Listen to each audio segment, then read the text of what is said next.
Today I'm going to talk to you about why I don't think the Sony 24mm 1.4 is not the best lens for astrophotography.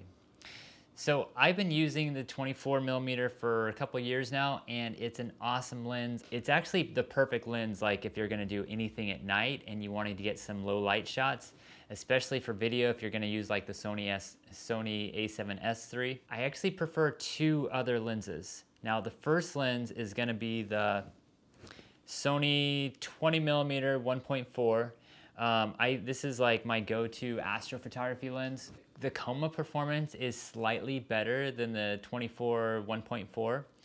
And I mean, this is a great lens if you're gonna get some tight shots, but the 20mm is just gonna be so much better for the majority of my shots, which I usually wanna shoot a little bit wider so I can get just a little bit more of the Milky Way. So in general, that's my go-to lens. My favorite lens for astrophotography is a lens I picked up for about $500 or $600. It's the Tamron 17 to 24. It's made for Canon, so it's a 17 to 35 2.8 to f4. So this lens is actually a little bit cheaper. It's super light. And you have to use like an adapter for it. So I actually use the MC11 adapter. And this lens gets the most pinpoint stars I've seen out of any other lens. I know there are other lenses that are just as good, like the Sigma, like 15, I think it's 15 to 30 for Sony. I actually think the new Tamron 28 to 75 might be a little bit better, but it's not even close to what I'm using with the Tamron 17 to 35 2.8 to f4.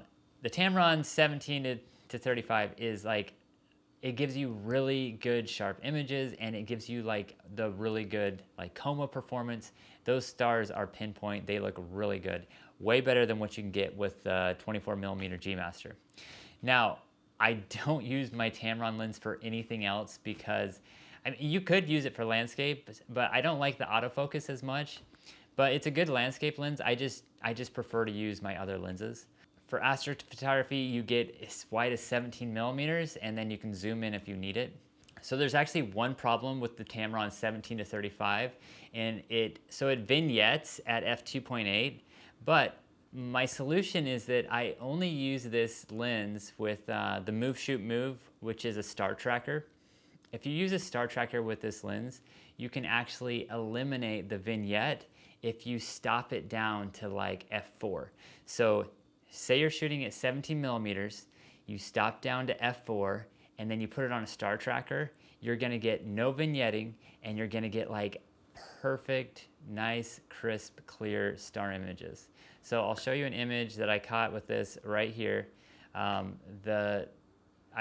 can't tell you like how happy I was with this shot. I shot all night at f2.8, and then I finally decided to put it on the star tracker and shoot it at f4, and it's just made a huge difference with the star tracker. So anyway, I'm just gonna say, yeah, I don't recommend the 24 1.4 for astrophotography. I would say get a star tracker, shoot with 17 to 35. If you don't want a star tracker, then I would shoot with 20mm 1.8. So anyway, that's my review. Check out my website, nextonphotography.com. I'll leave a link in the description on all about the 17 to 35 and how you can get the best performance with it. I hope you like this video. Please like, subscribe, and I'll see you in the next one. Thanks.